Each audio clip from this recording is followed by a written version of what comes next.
जय श्री कृष्णा। राधे राधे। जब तक जीवन है तब तक सुख और दुख चलता रहेगा।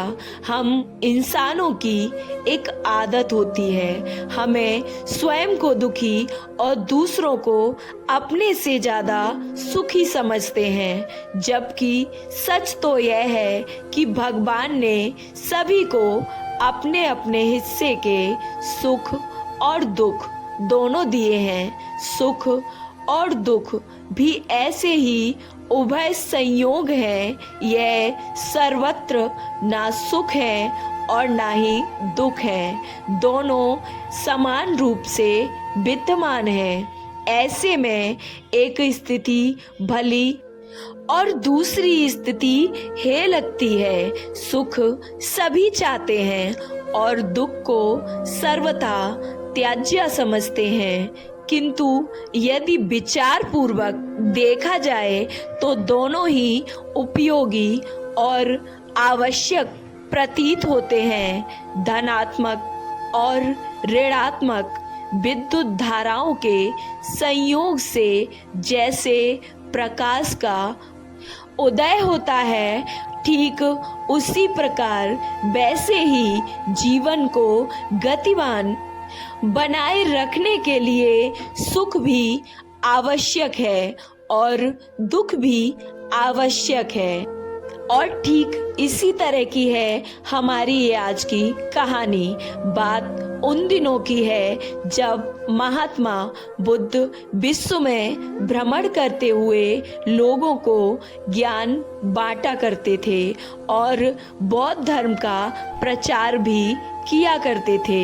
एक बार महात्मा बुद्ध अपने शिष्यों के साथ एक वृक्ष के नीचे ध्यान मुद्रा में बैठे हुए थे कि अचानक एक बूढ़ी औरत वहां पर रोती बिलखती हुई आई और गौतम बुद्ध के चरणों में गिर पड़ी और बोली, महात्मा जी, मैं दुनिया की सबसे दुखी औरत हूँ। मैं अपने जीवन से बहुत परेशान हूँ।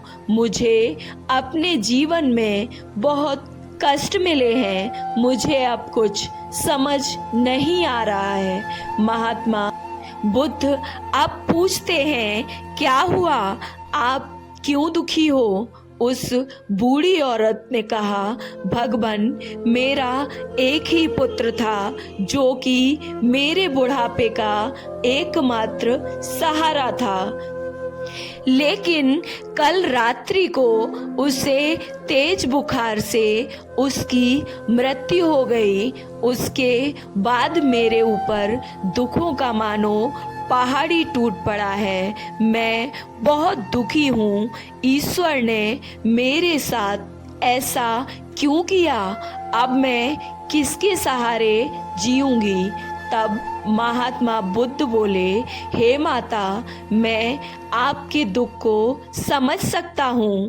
पहले आप मुझे किसी ऐसे घर से एक मुट्ठी चावल लाकर दे दें जिस घर में कभी भी किसी भी व्यक्ति की मृत्यु ना हुई हो, और मैं फिर आपकी इस समस्या का हल बताऊंगा आपको।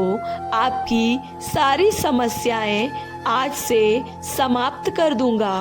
अब वह औरत धीमे कदमों से अपने गांव की ओर चल पड़ी और पूरे दिन वो औरत इधर से उधर सभी लोगों के घर में भटकती रही, लेकिन उसे कहीं से ऐसा घर नहीं मिला जहां कभी किसी की मृत्यु ना हुई हो और जहां कोई दुख ना हो।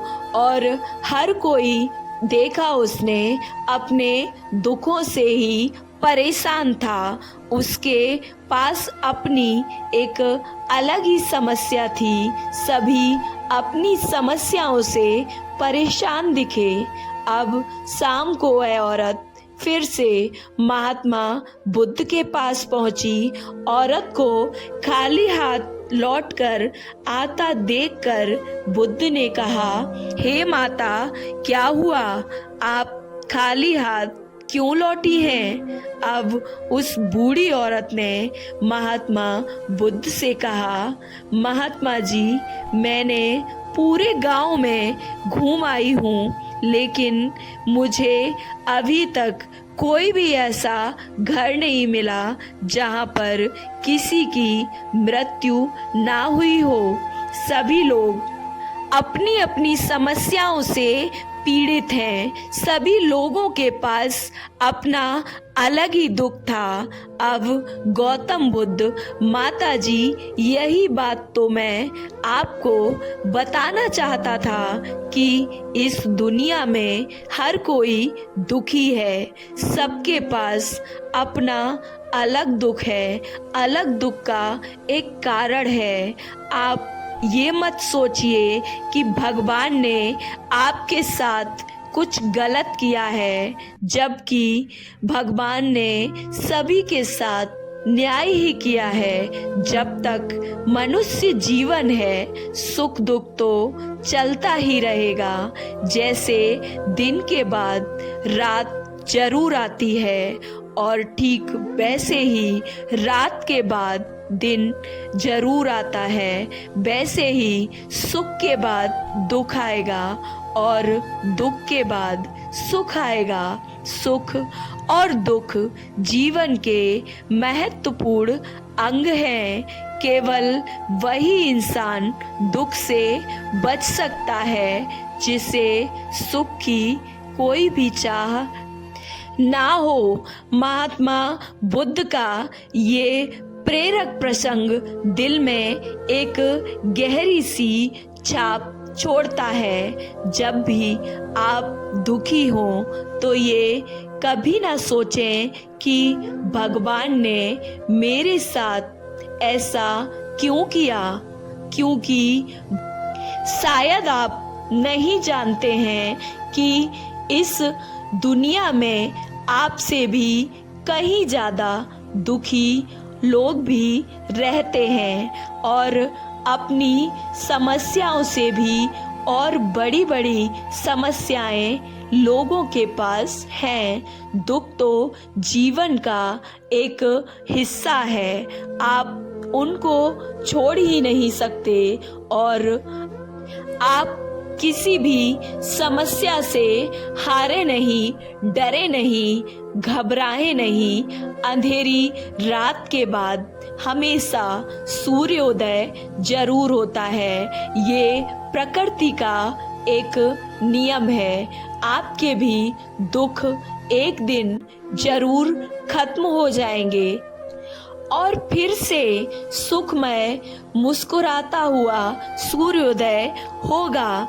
बस हंसकर जिएं, मुस्कुराकर जिएं और अपने कर्मों को अच्छा रखें और खुशियाँ बांटते चलें। दुखी तो सब हैं, कुछ दुखी हैं और कुछ दुखी होने की प्रक्रिया में है। उस प्रक्रिया का नाम क्या होता है? सुख।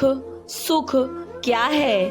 दुख के निर्माण की प्रक्रिया का नाम ही सुख है। और ठीक हमने इस बात को भी कई बार कहा भी है कि सुख और दुख दो अलग अलग शब्द हैं और निर्मित करना भाषा की एक बड़ी ही त्रुटि है। एक शब्द होना चाहिए क्या? सुख दुख, दुख सुख। तो दुख तो सभी पाते हैं और सुख दुख तो सभी पाते हैं। बस कारण नहीं जान पाते हैं कि तुम सुख दुख पाते नहीं हो, तुम सुख दुख हो। आपको ये कहानी कैसी लगी? अच्छी लगी तो वीडियो को लाइक, चैनल को सब्सक्राइब करना ना भूलें और कमेंट बॉक्स में जय श्री कृष्णा राधे राधे अवश्य लिखें। जय श्री कृष्णा राधे राधे।